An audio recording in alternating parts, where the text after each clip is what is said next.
Hello, this is Whitney Utley, and this is my keynote on integrating culturally relevant teaching in the classroom and bringing in ethnic cultural materials. So the research behind culturally relevant teaching is founded in learning theories such as Lev Vygotsky's sociocultural theory, which posits that students learn from each other.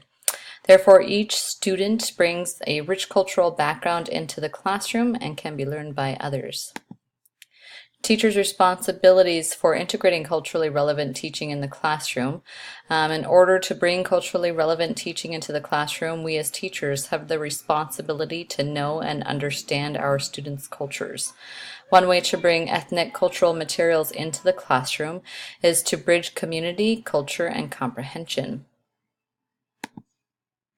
Bridging community and involving parents in student learning. Parents are an example of an ethnic cultural material.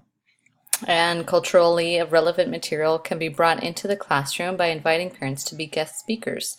The Funds of Knowledge research prove that the shared knowledge from parents helps students in understanding certain professions, becoming better writers, and analyzing and expressing their ideas because they were engaged in a meaningful topic.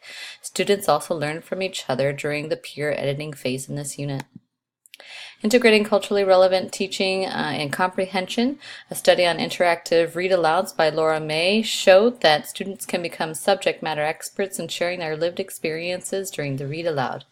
Other students may also share in these experiences and can make connections from prior knowledge to a new concept, which is a key element in Vygotsky's sociocultural learning theory. Integrating it into my own classroom in order to promote culturally relevant teaching, I would integrate ethnic cultural materials by inviting parents to be guest speakers and eliciting students' lived experiences.